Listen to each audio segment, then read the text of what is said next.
Radio صدائے حریت جموں و کشمیر آپ سے مخاطب ہے محمد طارق اپڈیٹس کے ساتھ۔ مقبوضہ کشمیر کے سرحدی علاقہ شالا بٹھو جمع گونڈ کیرن کپواڑہ میں بھارتی فوجوں کی طرف سے 5 روز قبل ایک وسیع علاقے کو محاصرے میں لے کر تلاشیوں کا سلسلہ شروع کیا گیا۔ اس دوران 5 نوجوان شہید کیے گئے، جبکہ اس آپریشن میں ایک JSO سمیت 5 بھارتی فوجی بھی ہلاک اور متعدد زخمی ہو گئے ہیں۔ دھنی اسنا مقبوضہ کشمیر میں تعینات 2 بھارتی فوجوں نے خودکشی کر کے اپنی زندگیوں کا خاتمہ کیا ہے۔ پانار بانڈی پورہ میں قائم 14 RR کیمپ میں سپاہی ستیندر کمار نے ڈیوٹی کے دوران اپنی ہی سروس رائفل سے خود کو گولی مار کر اپنی زندگی ختم کی ہے، جبکہ جموں کے سانبا میں بھی ایک اور اہلکار مکھن لال نے بھی خودکشی کر لی ہے۔ بھارت کی طرف سے گزشتہ برس 5 اگست کو مقبوضہ کشمیر کی خصوصی حیثیت کی منسوخی اور ساتھ ہی لاک ڈاؤن کے نفاذ سے لے کر اب تک بھارتی فوجوں نے ان 8 ماہ میں اپنی دہشت گردانہ کارروائیوں میں 3 خواتین سمیت 87 کشمیری شہید کیے ہیں، 956 کشمیری تشدد، فائرنگ اور پیلٹ بندوقوں سے زخمی، جبکہ پوری آزادی پسند قیادت سمیت ہزاروں کشمیری گرفتار کر کے جیلوں اور عقوبت خانوں میں بند کر دیے گئے ہیں۔ مقبوضہ کشمیر میں نئے متنازع ڈومیسائل قانون کی سوشل میڈیا پر مخالفت کرنے والوں کو گرفتار کیا جانے لگا ہے۔ اس سلسلے میں آج 2 نوجوانوں کی پہلی گرفتاری عمل میں لائی گئی ہے۔ پاکستان کے معروف عالم دین مفتی منیب الرحمان نے مقبوضہ کشمیر میں بھارتی قبضے کے خلاف ایک فتویٰ جاری کیا ہے، جس میں انہوں نے کشمیری عوام پر واضح کیا ہے کہ چونکہ وہ بھارت کے غاصبانہ قبضے کے خاتمے کے لیے برسر پیکار ہیں، لہذا کشمیری عوام اپنی زمینیں کسی صورت بھارتیوں کو فروخت نہ کریں، اور جو کوئی اپنی جائیداد و املاک فروخت کرنے کی کوشش کرے گا وہ غیر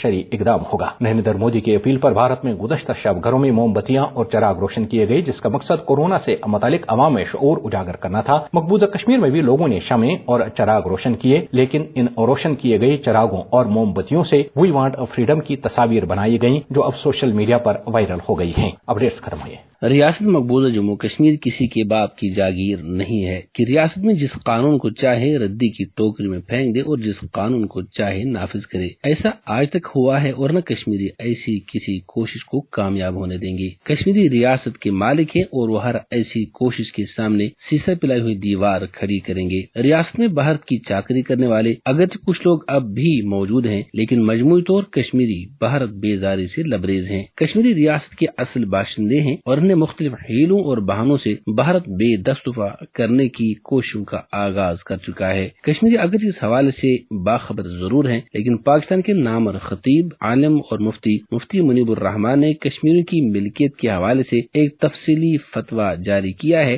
جس میں انہوں نے صریح الفاظ میں قرآن و سنت کے دلائل سے واضح کیا ہے کہ کشمیری ایک سوئی تک بھارت کو بیچ نہیں سکتے۔ اس لیے اس فتویٰ کی روشنی میں کشمیریوں کو ہر لحاظ سے ہوشیار اور خبردار رہنا چاہیے اور بھارت کی کسی بھی فریب میں آنے سے بچتے ہوئے اپنی آنے والی نسلوں کو محفوظ بنانے کے لیے آج ہی سے ذہناً و عملاً تیار رہنا چاہیے۔